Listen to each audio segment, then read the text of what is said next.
நீங்க அட்வொகேட், லா கிராஜுவேட் அப்படி இல்ல லா ஸ்டூடெண்ட்னா கண்டிப்பா இந்த வீடியோ உங்களுக்காக தான். பார் கவுன்சில் ஆஃப் இந்தியா ரீசெண்டா ஒரு சர்க்குலர் ரிலீஸ் பண்ணிருக்காங்க. அது நீங்க கண்டிப்பா எல்லாருமே பார்த்திருப்பீங்க. சோ பார்த்தவங்களுக்கு இதுக்கப்புறமா லா ஸ்டூடெண்ட், அட்வொகேட், லா இன்டர்ன்ஸ் எல்லாருமே சோசியல் மீடியால ரீல்ஸ் அப்லோட் பண்ணலாமா வேண்டாமா அப்படின்ற சந்தேகம் கண்டிப்பா எழுந்திருக்கும். சோ இத பத்தி ஃபுல்லா தெரிஞ்சுக்கிறதுக்கு முன்னாடி இது போல லீகல் அப்டேட்ஸ்க்கு கண்டிப்பா என் பேஜ் ஒரு ஃபாலோ பண்ணிக்கோங்க.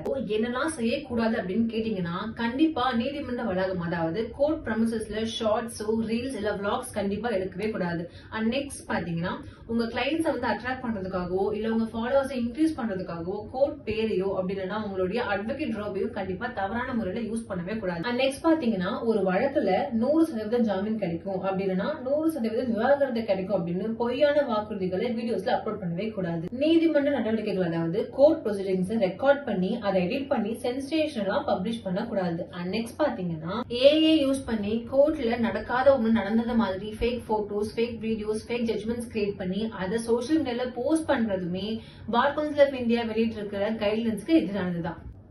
அப்படின்னா சோசியல் மீடியால ரீல்ஸ் இப்ப போடலாமா வேண்டாமான்னு கேட்டீங்கன்னா, கண்டிப்பா நீங்க வந்து நிச்சயமா வீடியோ போடலாம். நம்ம போடுற வீடியோஸ் லீகல் கண்டென்ட்டா இருக்கணும். Legal awareness, legal judgements and constitutional awareness எல்லாமே நம்ம வந்து அப்லோட் பண்ணலாம். ஆனா நீங்க அப்லோட் பண்ண வீடியோ எல்லாமே அக்யூரேட் இன்ஃபர்மேஷனோட இருக்கணும், ரெஸ்பெக்ட்ஃபுல்லா இருக்கணும் அண்ட் ப்ரொஃபஷனல் எத்திக்ஸோட இருக்கணும்னு பார் கவுன்சில் ஆஃப் இந்தியா தெளிவுபடுத்திருக்காங்க. எல்லாத்தையும் மீறி நீங்க ஏதோ ஒண்ணு பண்றீங்க அப்படின்னா கண்டிப்பா உங்க மேல நடவடிக்கை எடுக்கப்படும் அப்படின்னு பார் கவுன்சில் ஆஃப் இந்தியா வெளியிட்டு இருக்கு. ஒரு லைன்ல சிம்பிளா சொல்லணும்னா, அட்வொகேட்டோட professional dignity and court dignity and கிளைண்டோட கான்ஃபிடென்ஷியல் எந்த வகையிலுமே பாதிக்கப்படக்கூடாது. சோ இது போல நிறைய லீகல் அப்டேட்ஸ் கண்டிப்பா நம்ம பேஜை ஃபாலோ பண்ணிக்கோங்க. ஏதாவது டவுட்னா கண்டிப்பா கமெண்ட் செக்ஷன்ல கமெண்ட் பண்ணுங்க.